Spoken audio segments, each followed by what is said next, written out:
Hello everyone, how are you doing? This is MD Tech here for another quick tutorial. In today's tutorial, I'm going to walk you guys through the process of changing your Snapchat password. So in case you've forgotten the password, you can always just sign out of your account and select the option to you forgot your password.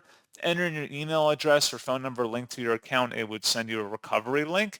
However, if you're already signed into your account, you can change your Snapchat password. So a little bit of a different tutorial like I'm going to be showing right now. And that would just entail selecting your user profile up at the top and then selecting account settings. You would go down and select change my password.